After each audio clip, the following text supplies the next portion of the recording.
Welcome back, Walk the Talk America audience. It's good to be back in this chair. Feel like I've been running on the road for the last 2 weeks. I'm joined today by Kevin Barry. How you doing, Kevin? Pretty good. Tired? Monday? It's been a long. Well, we had suicide prevention, NASGW. We had a lot going on, but We it's all did, we good. did, but we're making a special exception because we have a very good friend of. I would say you're almost like WTTA adjacent. Rob Beckman, all the way from Ohio. How you doing, Rob? Doing good. It's my lunchtime right now. Your breakfast, so I feel a lot more invigorated than you two look on video right now. I just came off of the MCon show. It just ended last night. So it was like back to back conferences, which is it's always tough, because it's late nights and early mornings and standing at a trade show all day. Yeah, well, It- early mornings to get there, so you're manning the booth, and then the late evenings, or that's where the real conversations I found happen. Where you can actually talk to people that aren't trying to sell you the current brand of whatever they're trying to sell. yeah, I'd almost say like the after, at the bar, where everyone's conjugating is like just as important as the show itself. I mean, for Kevin and I at NASGW, I mean, we got so much more done when we were like hanging out and just randomly talking to people than the meetings. Pretty wild. Yeah. Well, the thing I find at the when you go to the bar or go to the receptions afterwards, you realize that we're a lot more alike. We've got kids, we've got families, we've got other challenges. Once we get back home and different things like that, and you really realize that hey, we're all in this together. Even though we might be working for different companies or doing different things within the industry, we're all very much more alike than we are different. Yeah, 100%. Well, on that note, I want to let the audience know, Rob, obviously you got a great voice. Or he said you sound like John Goodman. Close your Hmm. eyes. You might be talking to John Goodman. Rob, you've been so good to Walk the Talk America. And why I'm excited for today is this is the first time you've actually been on my show. I've been on your show numerous times, and we've always talked about having you on. Yeah. So I'm glad to return the favor. But Rob, why don't you tell the audience that might not know or have heard of your podcast and who you are, who you are? Well, I'm a simple guy. I live in Cincinnati, Ohio. I got into guns, I guess the first blush was kind of on my grandparents' farm. We would grab the shotgun and go out and take care of groundhogs. They were nuisance, so we would take care of them. Nothing serious or anything else like that. But then as I got older, went to Boy Scout summer camp, like a lot of people, and really like to go and just shoot 22 rifle. I mean, it was fun, bang, bang, bang. They were lever actions. So, at the time you were imagining you were a cowboy shooting and was pretty good at it. But nobody in my family really shot very much. They weren't, I had a couple uncles that went and were hunters, but nobody in my direct family did anything besides, go someplace every once in a while and shoot something. We had the church turkey shoot. We would go shoot, but then it was really when those two uncles passed away unexpectedly. One was in mid 40s, the other one's mid 50s. Their heart attacks didn't make it. I came home from the second funeral and told my wife, it's like, I'm going to get into hunting. And being a supportive wife, she went along and said, oh, you go right ahead, dear. I'm okay with that. Well, here we are 30 plus years later, and I've gone from just doing hunting myself to where I do Ohio hunter education to teach the next generation of hunters. But then I've also gotten into firearm training.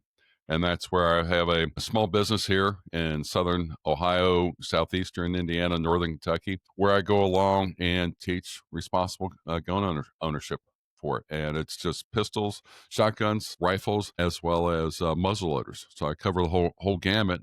And once I started getting into that, I went along and everybody gets certified as NRA instructor to begin with. And that's what I did. After I got certified as NRA instructor, it was what I'll call the heydays of concealed carry. I was teaching a lot of people about concealed carry and was asked by the NRA if I was interested in becoming a training counselor. So I became a training counselor for it. And when I did that, I'm able to go along and not only teach students, but I can teach this instructors who teach the students. So that's a big plus. The thing I found out very quickly after I became a training counselor is all the instructors that I would teach would immediately call me up and say, Rob, how do I go along, set up an email account? Keep in mind, this is 2012, so not everybody had email for Rob. How do I go along and do this on social media? How do I go along and do how do I get this business started? And that's where I really realized that there was a big gap between being a certified instructor and being a bona fide business owner. From the standpoint of you had a marketing presence, you were going out and going to trade shows, you were going along. Even the small guy needs to get his name out there from time to time, and that's where a lot of people fail. It's you're a great instructor, but nobody knows about you. Well, it's hard to keep eating, when you're not selling that product all, and that kind of led into 2019 SHOT Show. I went there and was sitting around the table with a bunch of other people. Like you said, these things pop up at the outside the show, and it was afterwards. But I was sitting around talking to the concealedcarry.com guys, and they had a very successful podcast going for 5+ years. And I went along and I said, I've been thinking about doing a instructor based podcast. And they're like, well, what would you talk about? I mean, you hold the gun up and you squeeze the trigger. It's like, no, no, no. I'm not talking about how to go along, line your sights up. I'm talking about how do you go along and get that student? How do you go along and get that student come back? How do you go along and expand your marketing opportunities? How do you go along and help that student the best you can? And that's kind of where, it started off. And then shortly after that, you started Walk Talk America. And one of the things I tell instructors all the time, when you're standing in front of your students and you're seeing their eyes, you're seeing how they are reacting about, how to properly press the trigger, align the sights, what to do from a concealed carry standpoint, that if you're in a violent confrontation, those type of topics, you really get an insight into their, what I'll call their soul. And that's where, with Walk and Talk America became very frankly very dear to my heart, because I realized that 2019, 2020, keep in mind that, gun owners, we didn't want anybody telling us what to do with our guns. We were too strong for it. Well, I had friends that were veterans, students of mine that were veterans that came back from Iraq and Afghanistan, and I would see their posts about 22 veterans a day take their lives for it. And when you start talking to you, Mike, it became so much more apparent that we needed to do more from an instructor standpoint to really reach out to them and let them know that I don't care who you are. You've got financial problems from time to time. You've got work problems. You've got relationship problems. You have problems with your kids, problems with your parents, problems with your spouse, whatever the situation comes down to. And that's normal. Every human being is going to have those kind of problems. The thing that want to make sure they know about is the resources that are available. And I just did a class the other week. It was a United States Concealed Carry Association instructor course. And one of the things I handed out was the Walk Talk America brochure. And they're like, well, what's this? And it's like, and I explained it just like I did there. You're looking into these people's souls, and you want to make sure that they realize that, hey, if there is anything that's troubling you right now, and you think that there is a possibility that a gun might be the solution to it, take a pause. That pause will save you, because I'll guarantee you there is a child that wants to see you no matter what you've done. Your kids, always want to see you. There's a parent that wants to, have their child around. There's a spouse, there's a friend, there's all these other people that taking a pause can make you refocus and realize that, hey, okay, I overspent too much money. The bank's calling me to foreclose my house. This is really bad. But at the same time, how much stronger would you be if you went along and said, I screwed up. I'm going to take advantage of these resources, and I'll be a better person tomorrow, or next year, whatever it takes me to go along. Same thing with, if your relationship goes south, okay, I'll be the better person and, admit that I had problems, move on, and hopefully, in a year, I'll be in a better relationship. But realize that, firearm is not does not solve problems, when it comes along those lines. And the work that you've done, one of the best episodes I really liked when you came on was talking about when you during the first Trump presidency, and you got a seat at the table for that. And that was just like, wow, that wasn't just like, this wasn't just a small deal. That was a big deal. You're in the White House. You're there with other mental health experts. I mean, experts. And they're looking at Walk Talk America. Michael Sodini is saying, what can we do to help stem this to go along? And when you went to the Aspen Institute and you start talking about the people that you meet, you've got Chelsea Clinton that was there, and all these other big names that people recognize, you realize that you're doing something special. And that's where, quite frankly, I've brought it to my instructors, not only the ones I teach, but also the people that listen to my podcast, because I think it's really important for instructors to go along, not just make money from their students and be able to go and, say, hey, this person was certified in this state to be able to carry, or they know how to use this rifle or this shotgun, but actually go along and say, I gave this person a little bit more information to hopefully make them safer, and maybe it might transition over to their kids or something else like that, because the number of suicides that happen every year from firearms is shocking to think about, that people saw no other reason but then to use a firearm to commit suicide. And that's an easy number to fix. Well, we can address that number easier than a lot of the other numbers when it comes to firearms, I should say. You still have to go along, get a hold of the people, and realize that no matter what you've done, no matter who you've disappointed or different things like that, there's a large group of people that want to see you around. I'll steal the one thing you talk about all the time. You get your kids on your gun safe, Michael. And, think about it. Anytime you go to that and you might be pissed off or you're angry, that causes a pause to where it's, hey, you know, I have the guns to protect my family. I'm going to be there for my family no matter what I do. And yes, that is why I created my podcast and what I do with it, and why Michael Sodini is probably one of the top 2 or 3 guests that I've had on in the 350 episodes talking about what success Walk Talk America is, because I think it's that important for instructors to have that information available not only for themselves but also to their students, because I don't want to hear about a student of mine that's took their life. I try to teach them the four rules of safe gun handling. And I don't want to hear about accidents. Well, let's give them the information they need to have the mental health resources available to them. Yeah, no, that's awesome. And we're gonna get in a little bit later in the show. We're gonna get into your run for the board of the NRA. But I just want to let you know, Kevin, if something ever happens to me, I think Rob could fill right in and as the guy who runs the show and just continue Walk the Talk America. I mean, he certainly can definitely do the podcast, but it sounds like, I mean, thank you, Rob. I appreciate like the kind words, but that's one thing about Hey, your Michael, podcast. Michael, Yeah. let me interrupt you for a minute. There's only 2 podcasts that I've ever cried over. Okay. They're yours and one other person that I had on mine. It's called Hard Corners. Okay. And the reason I teared up over it is because you start talking about the impact, and I'm thinking about my family and different things like that. And you realize it's like, wow, there's a responsibility here to go along and do the best we can for our family. It's not just about me all the time. It's, we do this for our family. And that's where, the Guns and Mental Health podcast and Hard Corners are the only 2 podcasts that I've been driving and tearing up and all that kind of stuff, to where it's like, yeah, I'm glad I'm not around a bunch of people. I've been wondering why I'm tearing up, listening to a podcast on mental health. No, that's awesome, Rob. Thank you. That was the other thing I was going to bring up about your podcast is like, you don't necessarily need to be a firearms instructor to enjoy the podcast. I feel like you have a kind of a wide range of topics on there, going through. So I was looking through some of your past shows, just on there. And I think it just, as a gun owner, it's just fascinating, right? I don't think you need to be a trainer.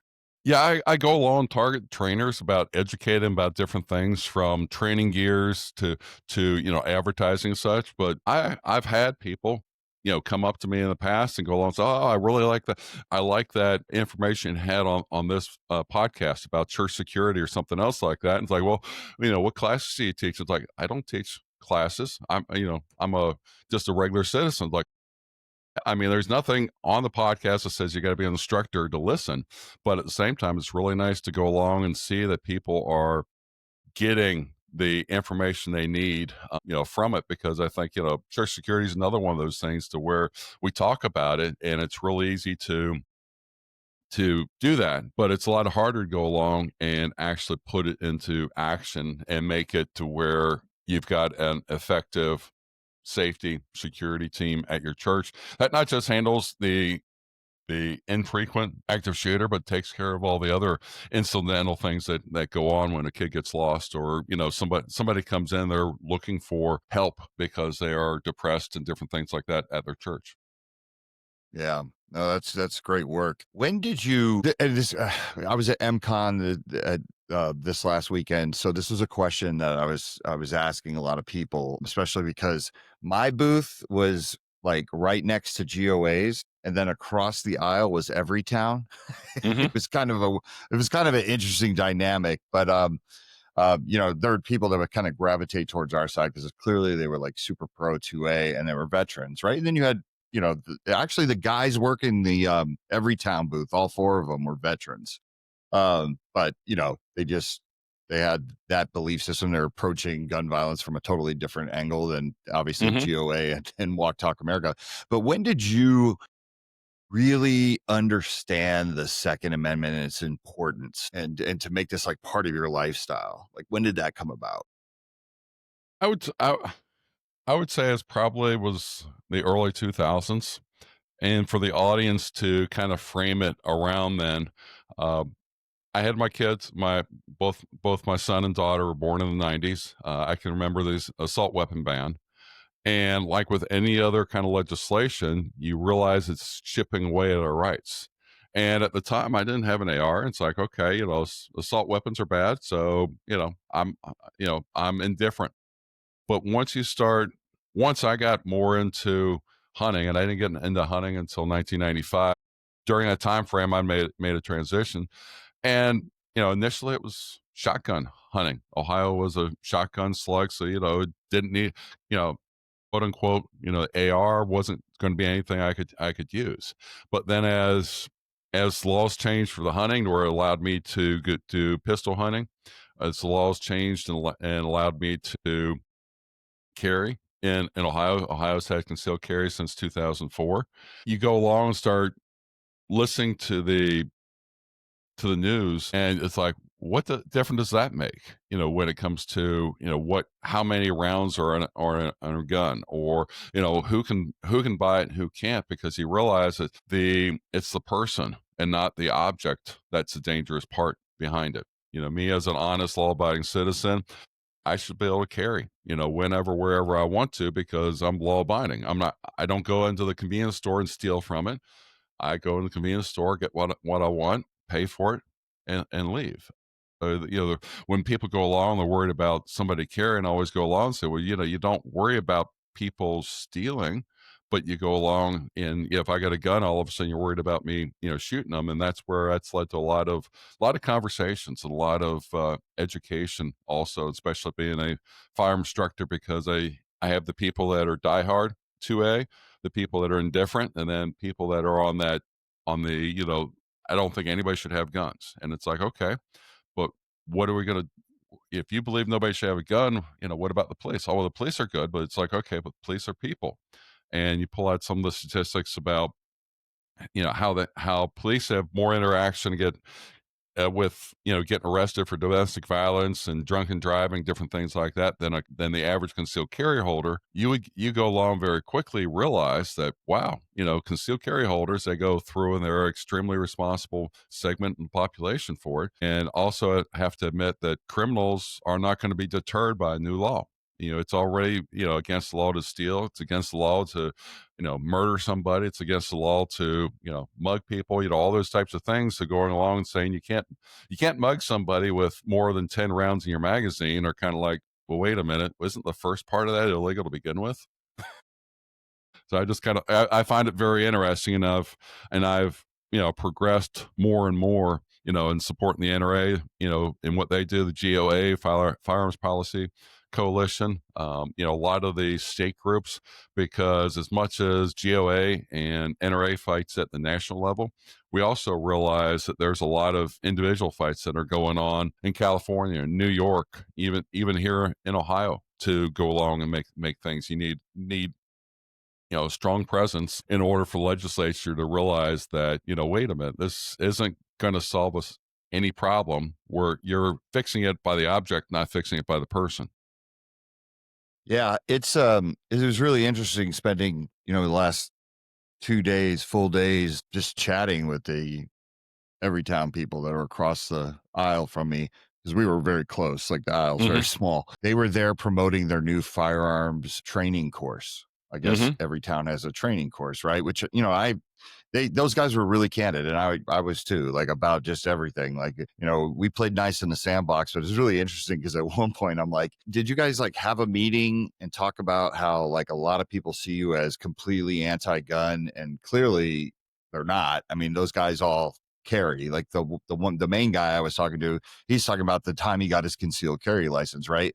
But I'm like, is it hard to kind of convince people, like, who's your audience, right? Because there's a lot of people in this room that are going to walk by there and be like, firearms training course from Everytown, no thank you. Like, you know what I mean? What are you gonna like red flag law me as I come through? But clearly they must have the ear of some gun owners, because it wouldn't even be worth like doing this whole project, I assume. But it's kind of crazy because like you start getting into the conversation about like legislation, and I didn't really pull any punches, but I know ways to ask questions to where you can kind of get them backed into a corner. And and one of the things that I just want to share this with you, Rob, because I think you think it was funny. At one point I asked, how many concealed carry license holders have actually gone and got their license and then committed a crime? I was like, do you guys have any statistics on that? And it was so funny because they were like, no. And then the one guy was like, well, constitutional carry is ruining that. And I'm like, but what about before constitutional carry? Like there, surely you had to have some numbers. You keep saying like, this is bad, that people could just carry guns. How bad is it? Like, how many people, it's so funny because they don't really have the information that they should. You'd think that would be a statistic that you could just throw in somebody's face when they ask you that. And it was like all four of them were like, nope, I don't know. Well, and whether you've got a concealed carry license or if you're in a state that allows for constitutional carry, you know, how many people, go out and, rob stores that don't have previous criminal records for it. And at the same time, we've got laws that go along and say that you're a felon, domestic violence, drug users, you're not supposed to be in possession of a firearm.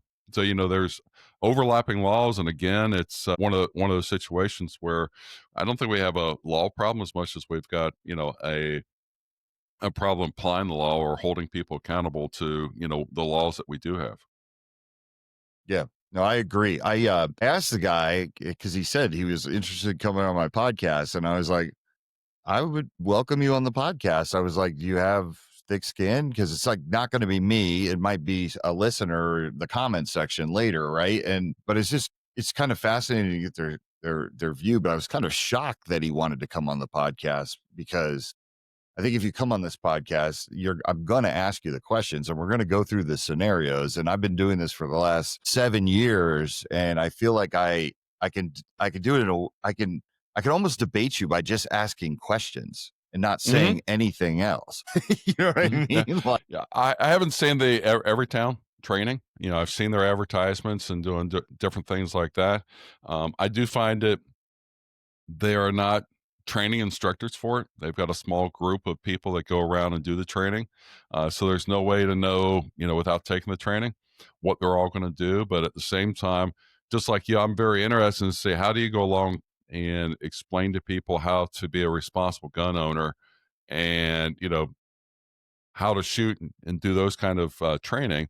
But at the same time, align with the message of Everytown when they're trying to, outlaw guns on various levels between magazine limits or specific cosmetic, for the AR-15. There's all these different things to where it's like, so you're really telling me that this little feature on this gun makes it more dangerous than not having, on a gun, but if I go along, get myself a lever action, that would be completely safe. And, Right.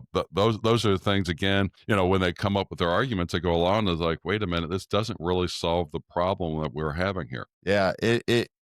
It's going to be interesting to see how they get that. They invited me to actually take the training. Apparently it is online, but I'm looking forward to that. I want to see how. I'm sure there'll be some stuff that's just standard, right? Like safety rules and things like Hmm. that. But I'm sure they're going to weave in things or make suggestions. I always joke around like store your ammo in Mexico and your handgun in Canada. That's the gold standard, right? Somebody nobody does, but Hmm. I don't know. What are your Yeah. thoughts, Kevin? Yeah, I'm just looking at the site now. They consciously separate themselves from it. So it's on the Everytown website, and then it's called Train Smart. They have a tiny little bit nod to Everytown, but I think they're trying to distance themselves from the main brand to maybe have a better chance to build trust. It looks like. Yeah, I mean, Hmm. they were calculated. They were smart. There was 4 guys, 3 of them Marines, one of them was in the Army. Right. So, like, no one ever, when you're on the inside of the Second Amendment, you kind of know, like, just because you're in the military doesn't make you some sort of expert. Right. Yeah, So, you military and know, law enforcement, yeah, they've got their ways of doing things, and I always thank them for their service, but at the same time, doesn't always equate 100% over into civilian carry. yeah, like, what's best for gun owners in general, just because you were military. But I'm not here to say they were gentlemen, they were nice guys. It's just kind of a fascinating concept. And Kevin, I'm going to take the course and we're gonna break it down. I'm gonna peek behind the curtain just to see what it's all about. But let's talk about your run at the NRA board. I think you are the perfect person. Let's start off this way. What is the NRA doing right these days? And I believe they're doing good things. What do you think?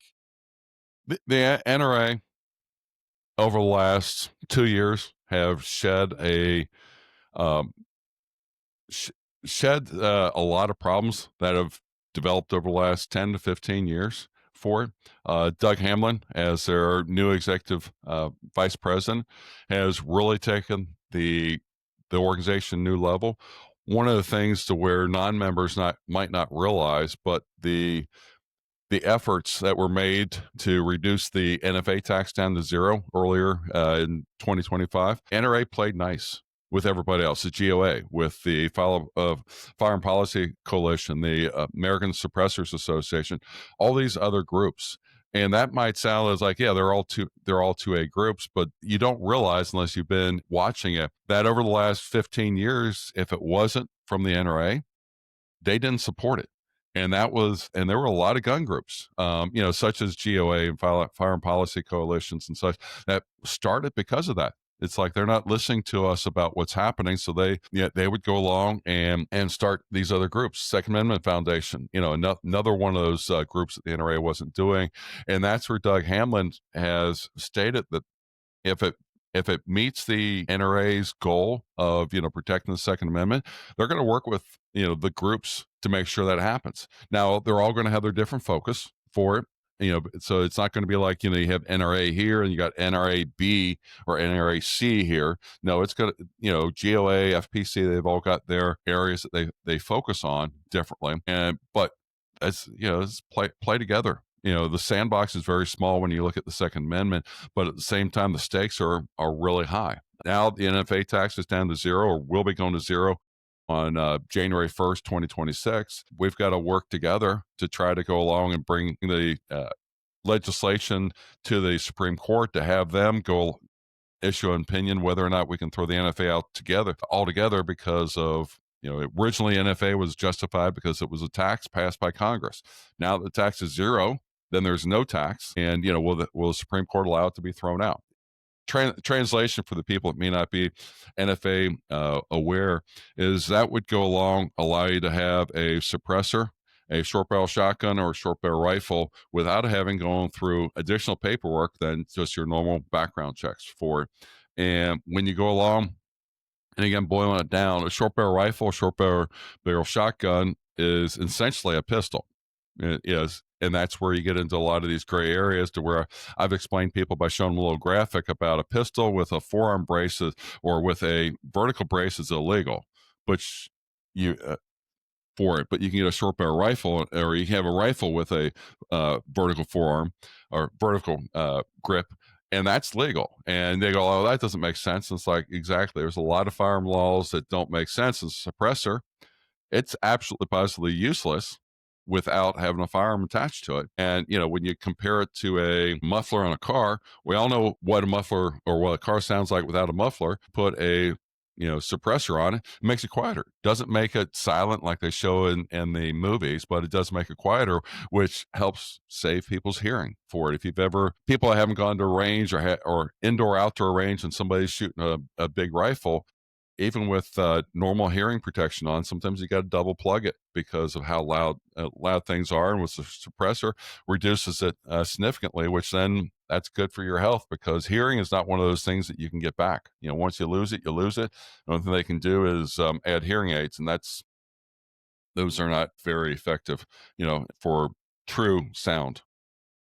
Yeah, tell me about it. I feel like all the years I've spent at ranges, and I was at a range day on Friday for MCon, and I've noticed my hearing has been affected by that. And and there was people shooting suppressed, and then there were people shooting with the regular, with nothing. And I mean, you could tell a major difference. But you're right, Hollywood has really done a disservice to a suppressor, because now everyone just thinks that.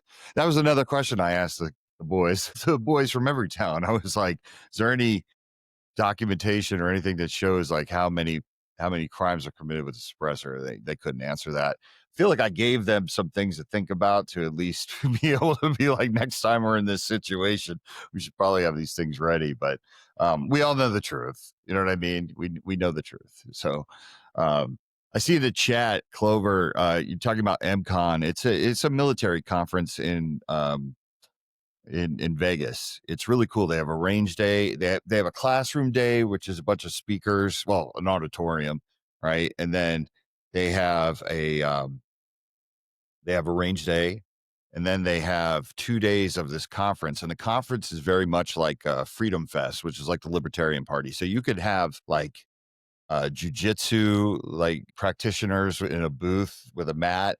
Then you can have yoga. Then you can have alternative therapy for veterans and active duty military, like say ketamine treatment and say psilocybin, right? Like, I mean, there's all walks of life. Then you had GOA there, you had Everytown, you had Walk the Talk America, you had Regal there, you had USCCA there. So there is this like gun element, and then there's all kinds of just veteran benefit organizations out there, a lot of good 501c3s. I really want the firearms industry. Now, unfortunately, where it's held, it's at the World Market Center in Las Vegas, and they are not equipped yet to actually like let gun companies display guns there. That's not their thing.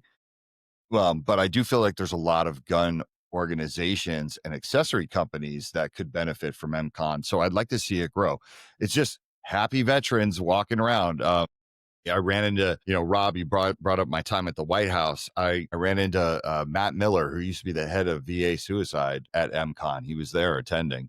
Mm-hmm. And I kind of laughed. I was like, man, like 6 years and we're both still doing this work. Obviously he's not the head of the VA's suicide prevention program anymore, but he works for A&G Associates, which does research and stuff like that. But it's still kind of cool to see some of those familiar faces again working in this space, as Matt Miller was a veteran, obviously. But Kevin, did you have a thought?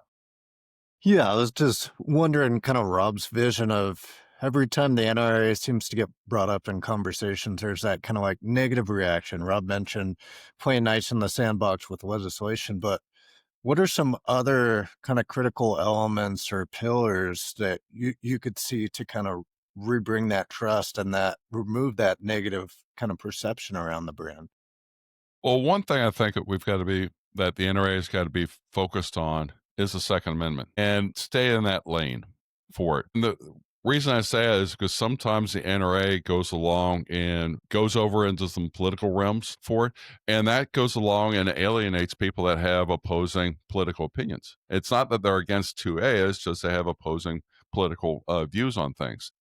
As I go along and I explain to people, you've got your religion, I got my religion. If I go along and start telling you your religion's wrong, you're already turned off. It doesn't matter how much you and I might agree on everything else. And that's where I think the the NRA has got to pick its battles, and the 2A has got to be their biggest battle. And then obviously when it comes to national elections and even statewide, they're going to be endorsing specific candidates, but they've got to stay away from being viewed as supporting those candidates' entire platforms for it. Over the last, well, probably almost 15 to 20 years, they've been very closely aligned with various, Republican candidates, and that's been good. But we've also lost a lot of the Democratic gun owners because of that, and that is one of those situations to where if you're 2A, you should be wanting to be part of the NRA.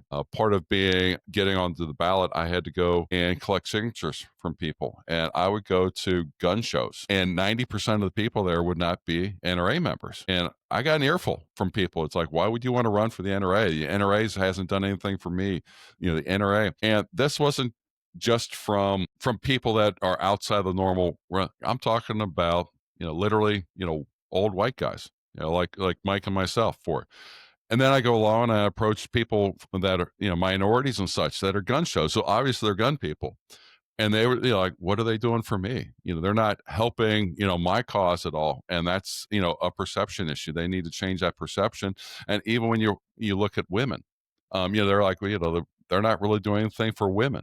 Now, they do have some women's programs. They do have some minority outreach programs, but at the same time, they're not promoting those things. They're not letting people know the good stuff they can do because they get too far down into the political quagmire to where they get views instead of looking at being pro Second Amendment. And I want to support this group. They start looking and say, well, if they're supporting this or you have their leadership coming out promoting these candidates, then they've got to be more entrenched along those lines. And that's where I really think focus on the Second Amendment and also reach out to these new demographics of the women and minorities, because those are the two largest growing demographics that are purchasing guns. From an instructor standpoint, I've adjusted my marketing because of that, because I've got to reach those people, and the NRA should be looking similar way of doing things. Yeah, my personal opinion on the NRA, because I'm a life member, so I'm a member. Like that, it is what it is. They lost me a little bit when they kind of got into the whole, like you said, it's like the flame throwing, the Democrats and all the things that basically, like, it became more of like a lifestyle, and you had to like check every box, as opposed to, and then getting away from like, hey, we're here for your rights, and we're also here to teach the youth, right? Like, I feel like they lost that whole like teach the youth. Now, I've had some discussions with, NRA board members and people that, disagree with me politely, and say they're making those changes. And I will say this: at the NRA show in Atlanta last year, the NRA rolled out the red carpet for my Kids to Kings kids, which I thought was beautiful. And I appreciate them for doing that. And the one thing that I was watching for is, I was like, are they going to make this like a moment where they can just like do a media thing? Like, oh, look, see, we're doing this. And they actually didn't. And it gave me hope, because I was like, they're just doing it for these kids. It wasn't about like, let's just like, yeah, look, hi, we're around a bunch of black kids from the inner city. Like, you know what I mean? Like, they really, they restored my faith a little bit in how they treated my kids, and, treated Walk the Talk America. Like, for years, they've kind of ignored Walk the Talk America. And for years, I have been okay with that. And I'll tell you why. I feel like, their reputation got away from them, and me aligning with NRA, I think that's what helped some of the people on the outside of the 2A world want to align with me, because they're like, okay, he's not being told what to do by the NRA. He that's not his God. And I just think it helped Walk the Talk America. But I was actually having this discussion with Kenny Barlow from Regal, and I said, with this new regime that's coming, and I feel like guys like you, Rob, are perfect I'm so happy it's going this direction and the things that they're trying to change. I'm like, now it might be the time where I could have a relationship with the NRA and promote that. I'm getting more comfortable with it, but for a while there, it was rough, Mm-hmm. but I mean, that's why we do, that's why we do this. That's why we have you on the show and we promote you running, and we want to get you those votes. We want to have you there because I feel like you're a perfect representative of the 2A community. I appreciate it. And one of the things when you talk about the youth programs and losing, people along those lines, one of the other areas I want to focus on is the education training area. Now, NRA has come out with a lot of good basic training programs over its history. The biggest challenge that we've had in the last 20 years are those training programs have been pretty much stale. I'm not talking about, they've put new books out, they've updated some of the pictures, different things like that, but from the standpoint of meeting people's needs. And those needs are such as concealed carriers. You have states that require you to have a 8 or 16-hour training course. Okay, NRA basic pistol fills the firearm side of it, but you don't address the interacting with the police officers or what happens afterwards, or even the mental health, like the Walk Talk America. They need a more comprehensive type of program. And then you got other states that require 3 to 4 hours for it. And again, their basic pistol is 8 hours long. So then you're going along, okay, we've got to slice and dice this, and it wouldn't be an NRA course. And then you have the constitutional carry, permitless carry states, 29 of them currently. And people go along and say, I don't need training. And you go along, it's like, you don't need a license. You still need training because it's still your responsibility to know. And that's where I, you know, I, I'm on the outside looking in, but from where I am right now, I'd really like to see the NRA go along and literally have a like YouTube series that somebody could go along, get on from their home and be able to say, hey, here's permitless carry 101. At the end, you should go see a firearm instructor for some live work to make sure that you know how to do things, because it's really easy to go along and say that it's your right to carry, but people also need to realize that you've been given the right to carry, but it's also your responsibility to make sure that firearms not being used in an illegal manner or irresponsible manner for it, either you or somebody else. And those are some of the messages that I don't think the NRA has kept up with for doing things. Yeah, Kevin, we got some questions in the chat, right? Some comments. We do. Let's see. I'll bring up Clover's. Yeah, Clover's lighting things up. So assuming Rob does get on the board, is he potentially putting himself out of a job by lowering the insane number of board members? His thoughts on that aspect of the end. And Clover Tech, yes, there is 76 people on the NRA board of directors for it. And I think that is a crazy number. I've had some conversations with board members saying that they need a large board because of all the committees that are out there.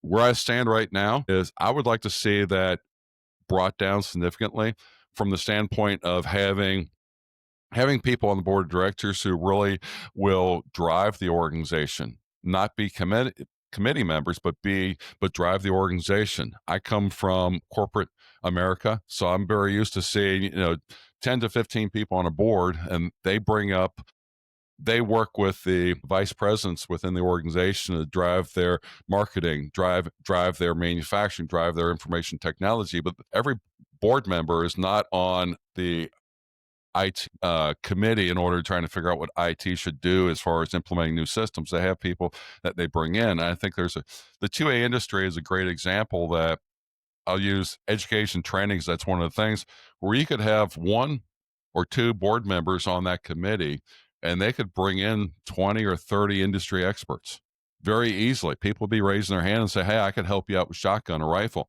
And you don't need to have 10 board members on the education training because it becomes herding cats. Which board member do you listen to?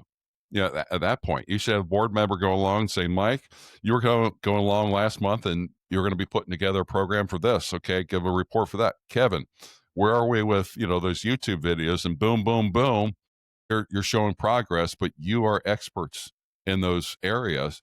and I'm not. And that's, kind of the way I look at a board for it. And that's going to take a little bit of time to, get our arms around it and see if my approach makes sense. But I think with the new board that's there, they are very much focused on one accountability, making sure because the days of old when nobody knew where their money went is gone.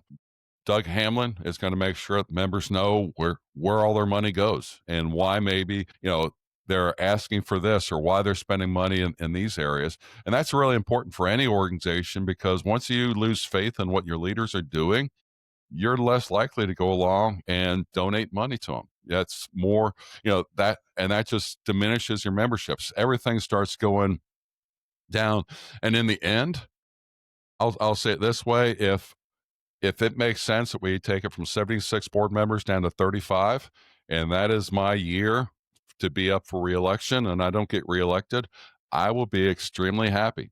I will, I do not go along and, say, somebody else, I should have gotten voted before them.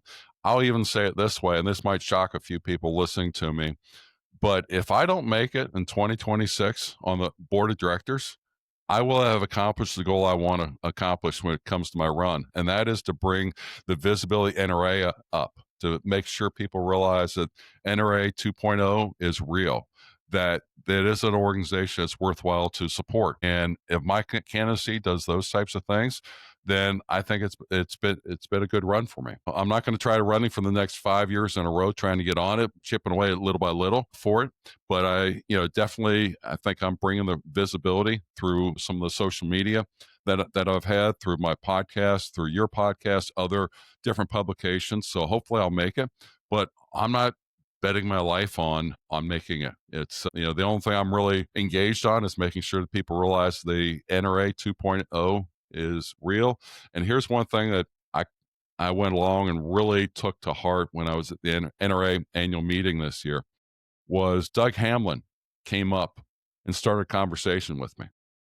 And he went along, did that with a lot of people. The old regime had handlers that you couldn't get within arm's reach unless he wanted to talk to you. It's not a good way to have a member oriented organization for it. And I've heard since then, Doug Hamlin has done a town hall for NRA meetings or NRA members. He has personally answered all the emails that were sent to him for it.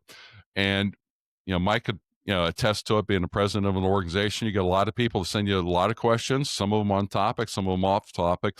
But Doug Hamlin's taken his time to respond to people, forthright to say, hey, NRA screwed up over the last couple of years. The NRA is making changes. The NRA is a different organization than what it was 3 years ago, different than what it was 5, 10 years ago.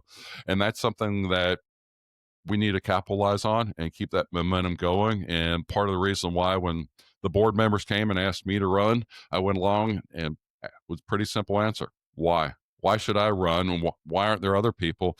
And they, convinced me that I had the right talents to be able to take it and drive it, continue not only grow it, but also improve the image of it to let people know that, hey, this is different than what your father's, your grandfather's NRA was. I love that. I think that's super important. We got to have people that, I used to joke around for years. I was like, I want the Wayne LaPierre suit budget. That's all I want for Walk Talk America, but it is real when I know, for me, like people want to know where their money goes. They want to make sure that it's not going to dumb stuff. There are a lot of times I've been invited to really awesome things, football games, hockey games. I've had some incredible seats, and I literally, people are like, "Hey, why don't you take post us?" And I'm like, I'm not going to post. And they're like, "Why?" And I'm like, "You don't understand. Like people look to me to be doing this work and taking it serious. If I'm in the front row of a courtside game, they don't know that you paid for it or the ticket got comped by MGM or, you know what I mean? It looks like good. Mike's out there, I just donated. Mike's out there, you have to be very careful with your image and how you come across. And, I think it's super important to to do that. Yeah, like everybody wants to live out loud and show all the cool things they do, but sometimes you got to take a moment, you know? And here's something that I had to sign when I started running, and all the current board members who had to sign is a conflict of interest. So whereas an NRA board member, it's an unpaid position. I'll get my expenses reimbursed for, but it's an unpaid position, and I'm not allowed to, benefit from it. I can't go along and go to, gun manufacturers or different places like that and say, well, if you would go and do this, then I'll bring your brand in front of the board to see if they'll endorse it or something else like that. And I think that's really good because, especially NRA is a nonprofit. They need to make sure that their money's being used properly and that they're not being used by these other corporations. I mean, every company has profit as a motive. The NRA doesn't have profit as a motive. Their product is their advocacy for the Second Amendment, and that's what they need to make sure they stay focused on. And just like you said, you got to look at the optics. I don't know what Doug Hamlin's travel schedule looks like or anything, but I would venture to say he probably's flying coach versus the private air that the previous executive vice president would go to, because he went along and said, how could I ever justify this to the membership? So he's like, look at cheapest seat there is. If I'm in the back of the plane, so be it. And that's kind of the way the new regime is going, looking at it. And the one thing I've been following obviously very closely in 2025 because of running for the board, but 2025 is the first year in I think almost 5 years that NRA membership's gone up. And it's also their budget is back in the black. So a lot of the bleeding that was caused by the legal proceedings and such have stopped, and they're actually able to focus on improving their program, improving their image, and as I said before, working constructively with these other 2A groups. Yeah, getting back to the real work, which was ignored for a while, and I think the door is always open for. I don't want to say necessarily forgiveness, but maybe it is that's the right word. But the door is always open for people to come back. I mean, in the chat, Chris said, "I'm a lifelong benefactor member, but have not given them any money for years. But I would not be opposed to donating again if things change for them." Right, and that's why we need you on there, right? It's because it's like people like you that are going to hold the NRA accountable and not let people, spend money on weird stuff that has nothing to do with 2A rights and furthering our cause and what we believe in. Kevin. Yeah, I mean, I would really, really hope. I mean, it's probably a little bit of a pipe dream, but I would really like to be able to go along when the evening news has something and they want an expert that they call the NRA. They don't view the NRA as being a Republican mouthpiece or anything along those lines. It's like, okay, we want to understand exactly, what kind of rifle was this and different things. Like, okay, we've got somebody from the NRA museum. They're going to talk to us about this Mauser, blah, blah, blah. That would be a great place to be because this is one of those little known secrets. The NRA has a great museum. They got some of the rarest pieces of firearms in the entire world. They've got, excellent trainers around the United States and at their headquarters. But a lot of times that gets overlooked because they don't want to be news media doesn't want to look like they're, getting too deep in with the NRA because that gets too political for it. And again, part of the reason why I think the NRA's got to take a much more approach of 2A and watch how deep they get into the politics on the other side of things. And I think the door is open, not just to gain trust, but the door is wide open for some of those things you mentioned. I mean, I'm biased coming from marketing and business myself, but there doesn't seem to be a unified, hey, this is the best course to introduce firearm safety to your kids. This is the go-to place to talk about secure storage and introduce devices.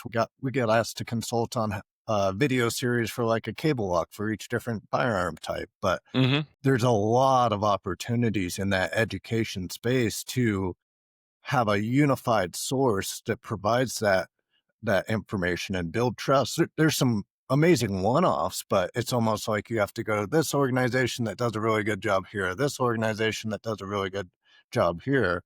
It would take a lot of work, but there seems to be a really big opportunity that would go hand in hand with regaining trust of the audience. And here's one thing, when you're talking about all those videos and different things like that, if you went to Chris and myself, like as being, life members, benefactor members and such, and said, hey, we're looking for a one-time donation $100 a piece that would go to this new video series that would be this, this, and this.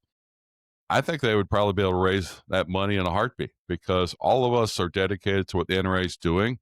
And if it's a good cause, we'll donate to it. We'll help the NRA do that type of thing. And that's part of the lack of focus that they've had over the last 15 years for it. And you're going to see a different NRA over the next couple years, I'm sure, with me or with or without me on the board. And I'm going to continue to be pushing the board members I know to help make things different. I'm also going to keep exposing things through my podcast about that'll make training better, and whether that's NRA or whether that's Rangemaster, USCCA, whoever has better training to help educate gun owning Americans, that's my mission on my podcast. I'm going to continue it one way or the other. So what's the process now for you, so the listeners know, like, what's your timeline, what's your time frame? Right now, I'm really trying to get my name out there. Obviously, I reached out to you, Mike, and the reasons for it is I don't think I'm a household name. So I'm asking for people, that have that belong to gun clubs or have a gun shop, different things along those lines. I've got flyers that I can send you if you'd like. Also going along trying to get on as many podcasts or magazines that I can, because the critical timeline is the ballots will be coming out in the February NRA magazines, which will be hitting people's mailboxes at the end of January. So shortly after SHOT Show, and that'll run for approximately 8 weeks. And then at the end of March, we will know who made it to the board, who didn't make it to the board. And then April is the annual meeting down in Houston, Texas, where the new board members will be sworn in, and they'll start getting to doing what the board members will be doing. So it's a lot of lead up work for it, and then during February and March, I'll be probably sitting there twiddling my thumbs, waiting for seeing what the results are. But I'll still be podcasting, still be teaching responsible gun ownership. That's awesome. Yeah. So I guess for any listeners out there, if you've liked what you heard from Rob and can support her anyway, even if it's just a social media post or anything like that to get the word out, because I can vouch for you. I know how good a guy you are. I always say, like, there's these like beacons of light in the Second Amendment community, these people that are just really special. And I consider you one of them. I mean, I know we're friends, but like you've always been so good. You understood what I was trying to do with Walk the Talk America in the very beginning, and you understood it very quickly. And, there was I got a lot of pushback in the beginning from gun people just because they couldn't get it. So I love the people that were there for me and gave me a platform when nobody had to, because at one point, nobody knew who I was either. You know what I mean? And we didn't actually meet in person until, what was it, 2024, 25, Yeah. 23 at Indianapolis. Yeah.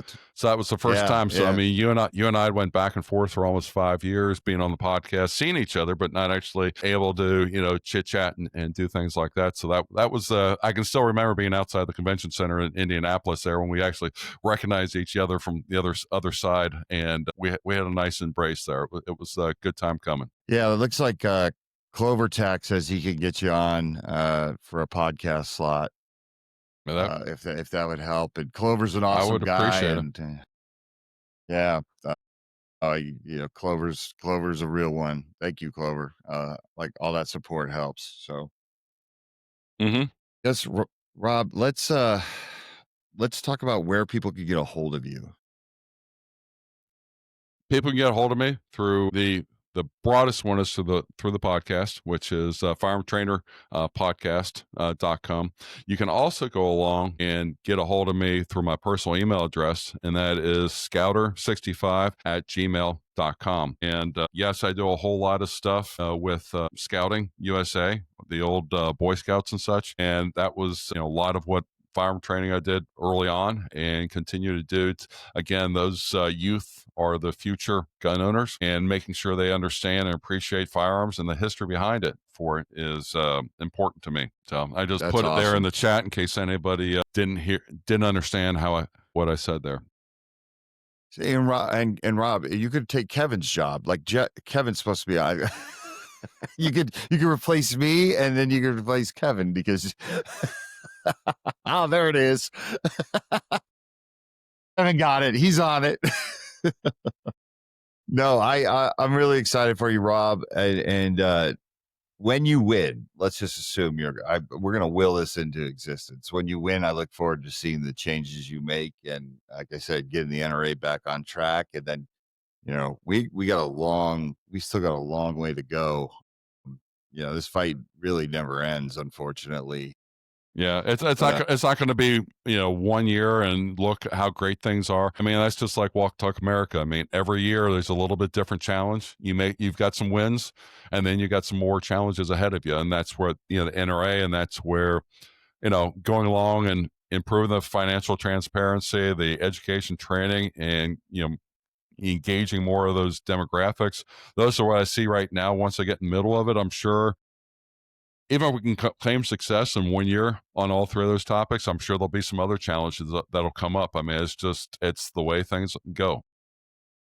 yeah, 100%. But if we can continue to grow the shooting community and get new people engaged and involved, and I think you have the same feeling. It's like I always say, I'm trying to get the firearms industry where the alcohol industry got with DUIs, right? Like I feel like we could become leaders in the space. Mm-hmm. And guns are normal and they're everywhere, and we need to get more youth involved. I think we've lost that, just because of a lot of the rhetoric that's out there, but I think we can get back to it. And I'm starting to see it myself.